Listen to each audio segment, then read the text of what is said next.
Welcome back to The Real News. I'm David Knight. It's Wednesday, September 27th, 2017, and joining us now is Dr. Steve Pieczenik. No stranger to those of you who listen to InfoWars, a frequent guest.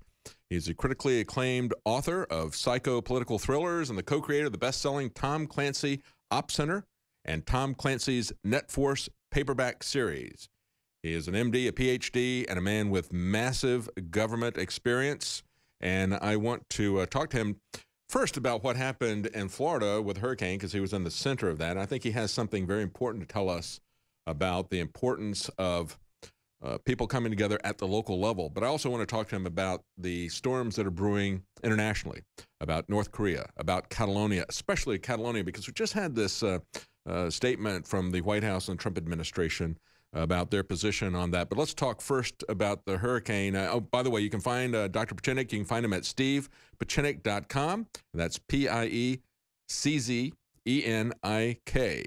And I realize that, Dr. Pieczenik, because it's kind of the CZ. If people think about that as a CH, I think they'll be able to remember how to spell your name, because it's kind of like the Czech Republic there. But you can find him at stevepieczenik.com, also on Twitter, Steve Pieczenik. Thank you for joining us, Dr. Pieczenik. Oh, it's always a pleasure, David. Thank you. The CZ is a problem, but ironically, in the United States, it's a problem, but overseas, when I work there, it's a very helpful thing to have a very complicated Polish name. No one can get it correctly. As for the storm, as you know, David, you've lived in this area, we were hit pretty badly, and I thank the so-called rednecks, who really are not the stereotype of the people that we in the North think of, that they're dumb, they're ineffective. On the contrary, they're very bright, they're very effective, they were very helpful. There was a real Christian attitude of helping each other, and it was just wonderful because there was a lot of damage. There was no question the state of FEMA really couldn't do very much. And I'm not blaming FEMA, I'm not blaming the state, but it was a local issue. And we all came together. If we didn't have power, people would bring in a generator. If we didn't have water, they would bring in water. As I recommended in my blog, I said ACE hardware was just there quickly for all of us. Stores like Williamson, Blue Water Bay, doesn't mean very much to others, but they were right online. They came back.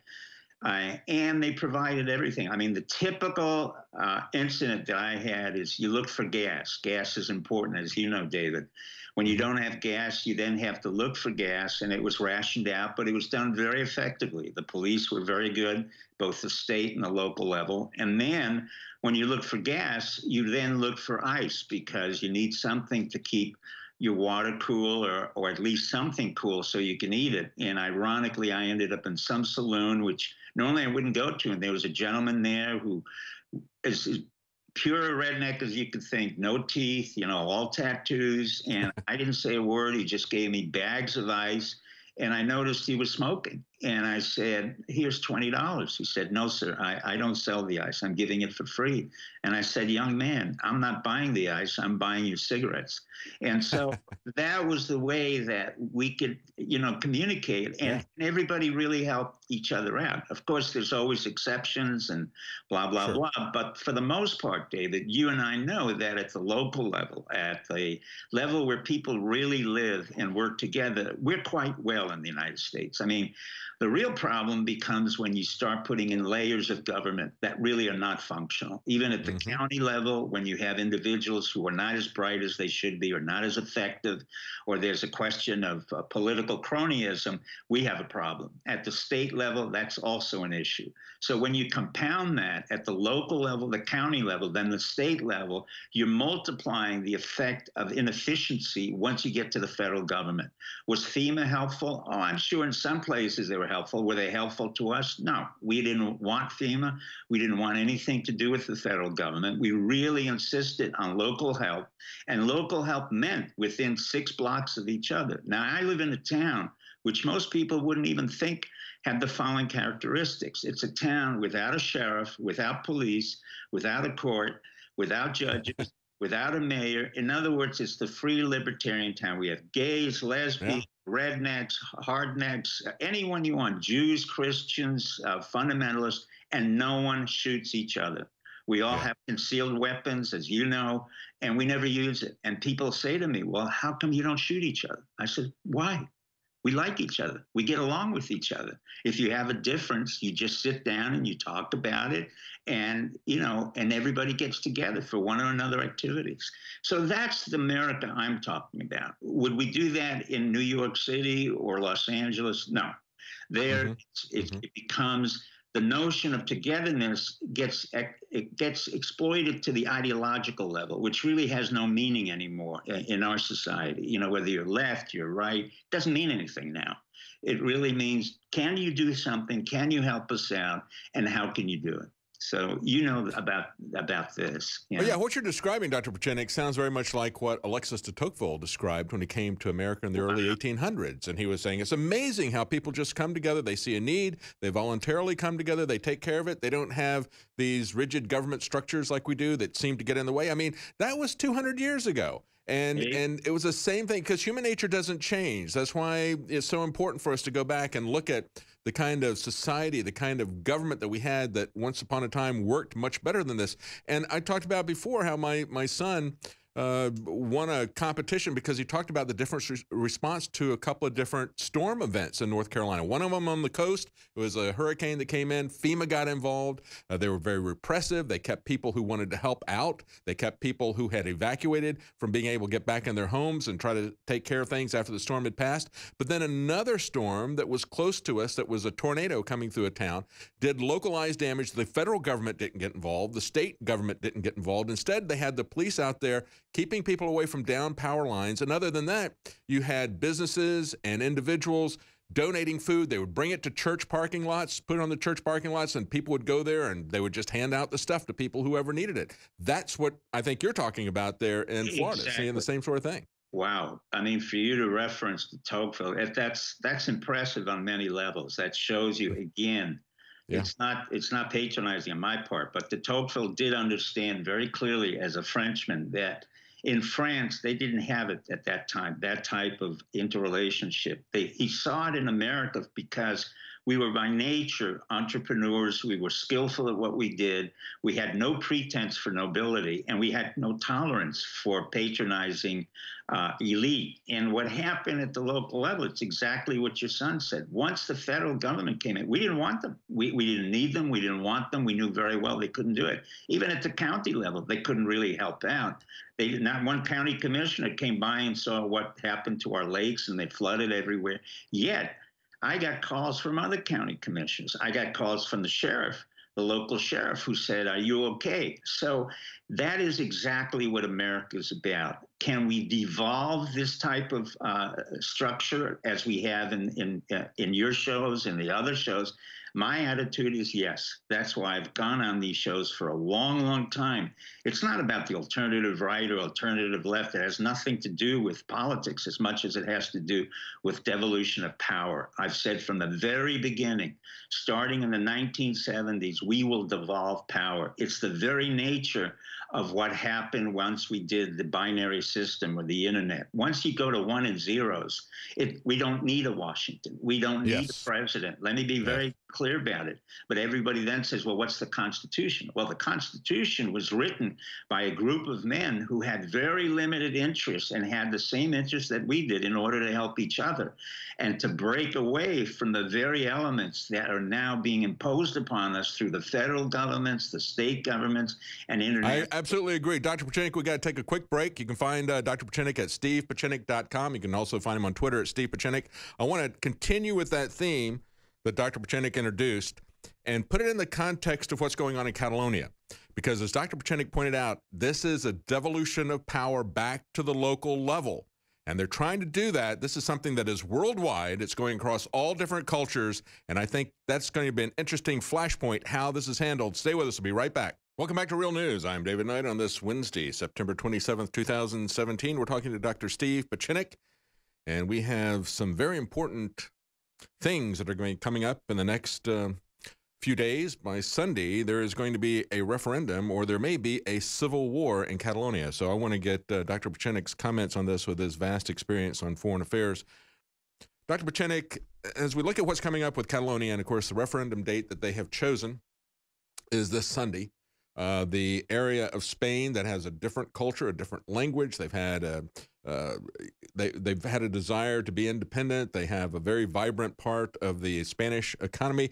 Spain says, no, you're not going to get independence. Their Supreme Court said, no, you're not going to get independence. Nevertheless, they've moved ahead with it. They said, we're going to have a vote anyway. Spain arrested 700 of the mayors. That's about 75% of the mayors throughout the country. They intimidated them. Hundreds of thousands of people showed up in the streets.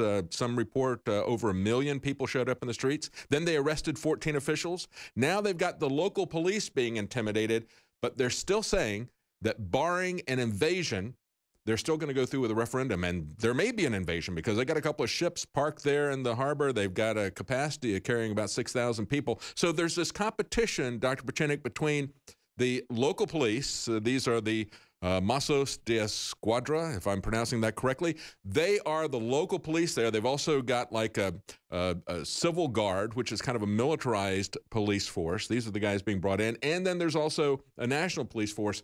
But the police are saying we're put in this difficult position of having to choose.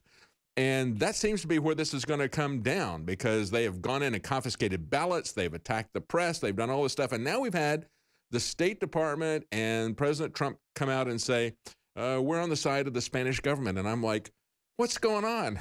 This country was founded on the right of self-government and self-determination. What do you think about this? Well, I don't think the State Department knows what it's talking about, nor am I impressed with what Trump said. The issue of Catalan goes back a long, long time. I grew up in the area around Barcelona and Toulouse. I grew up in Figueira and Girona, the cities in Catalan. It is a totally separate country. Spain is an artificial construct that was put together under a fascist regime. General Franco Francisco, who literally killed millions, as did the Catholics, the republics. This war has been going on, but the central government of Madrid is ineffectual. Roya is a totally ineffectual prime minister. For months, if not years, he's had not been able to do anything economically. The real issue here goes back to who produces the most money and the most GDP. There's no question Catalan, which is not Spanish. Catalan is not a Spanish language. It's not a Spanish culture. Produces close to 40% of the GDP of Spain. That means they have to fund Madrid, Andalusia, a lot of other areas which have no productivity. In fact, the prime minister has close to 30% unemployment of the youth, and the youth there is under 30 years old. So the real issue now becomes not only the independence of Catalan. Catalan should never have been part of that government or part of Spain. And Madrid is useless. It's like the Washington and effectualness. And the president has no idea what he's talking about. The State Department has no idea. I've been writing about this for over 10, 15 years in the Op Center book, saying Catalan has the right and the legitimacy to be independent. If it doesn't, then they can have to redistribute the wealth somewhere else, and they will not produce the type of productivity that they have been able to do. Now, from that point of view, we have to support those entities that want to break away. It's the same thing with Brexit. I think Theresa May has done a very poor job of negotiating, but England decided to break away from the EU. The EU is a construct that's theoretical, did not work. It was the French who came up with this nonsensical notion that they could suppress the Germans, in the same way the French created under Philip V, Spain, which was a nonsensical concept where basically everybody had a list because the French king had a list, and then eventually all the various areas of Spain integrated together into what was Spain. Spain is not a country that has validity. The real issue for us is where we have our what we call tactical weapons in Spain. We have some bases there, but we have to deal with that on a really realistic basis. Unfortunately, we don't know the history of Catalan. We don't study it. We don't study the history of North Korea. Again, let me say to your audience, as a side note, we will not have a war with North Korea. Contrary to what Trump was saying and provoking, we will not have a war with North Korea. I was in North Korea. I worked in South Korea. I worked with 3 generations of Kim Il-sung, Kim Jong-un, and this young man. And the answer is we don't have a war with them. The problem is we have a presidency and we have a federal government that's basically out of control. It has no idea of the historical antecedents of either Catalan or the war in Korea, and it should really spend some time watching the Vietnam history by Ken Burns on PBS. I think if the president were to sit down for a couple of hours and watch the show and understand how we ended up to be 16,000 miles away, fighting people for whom we had no idea, no loyalty, and no reason to be there, then he will understand we don't go to wars in Korea, and McMaster will understand we don't go to wars in Afghanistan, and we don't go to wars in Europe. In short, we don't need wars. They're totally ineffectual. Yes. So, and I remember the documentary, The Fog of War, where they talked to the guy talked to Robert McNamara, and he said when he went back there decades later, the guy from Vietnam slammed his fist on the desk and said, "What is this about a domino theory?" He goes, "Don't you realize we were fighting the Chinese for thousands of years for our independence? We weren't going to ally with them. That was never an issue." That's the key thing, not understanding what the history is there. But Dr. Pieczenik, when we look at this, I'm reminded that I mentioned it earlier in the show, JFK's quote when he says, if you make peaceful revolution impossible, you make violent revolution inevitable. And that's what I'm concerned about in Catalonia. Why is it that when we see the devolution of power away from the center, and as Trump talks to the UN and says that, why can they not see this here with Catalonia? I don't know the history, but I know that if people are going to have a vote for their independence, they're entitled to have that vote. They're entitled to have that say regardless. David, the real issue underlying it all is money. Catalonia supports literally 40% of the GDP of Spain. There isn't any other province except for the Basque. By the way, part of my family married into the Basque, who could also secede. But at this point, the Basques don't want to secede. But Catalonia says, look, we support 40% of this whole GDP of Spain. You in Madrid do absolutely nothing. They're literally ineffectual. They're like Washington, D.C., but magnified to the power of 3. The politicians are totally ineffectual. They haven't done anything. Roya has never done anything in his life other than, be a sycophant in a political system. So unfortunately, we don't study either in our military or intelligence or in our history books the history of Catalonia, the history of Barcelona, the history of Cadiz, the history of Valencia. We don't know anything, even about Europe. And we don't study Korea. We don't study the Korean War. I mean, if he were to look at the whole history of Korean and our Korean War, we lost 33,000 men dead and another 25,000 who were wounded in a war that no one wants to speak about.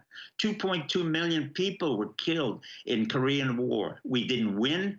We were a disaster. And this occurred 5 years, presumably after we, quote, won World War II, which we didn't win. It was the Russians who came in and defeated the Nazis. By the time the Russians were at the Elbe River, we then invaded North France and Normandy, and then we took out the Japanese.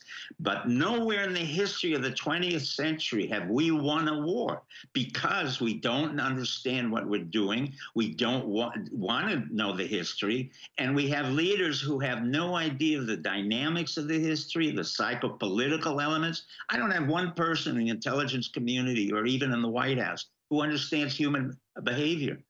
Fascinating as always, Dr. Pieczenik. I'm sorry we're out of time. If people want to find Dr. Pieczenik on the internet, you can find him at stevepieczenik.com, also on Twitter at Steve Pieczenik. And I know this, if we go with the principles of a just war, if we go with the principles of the Declaration of Independence, it will be clear to us on which side we're on. Stay with us. Alex Jones is coming up.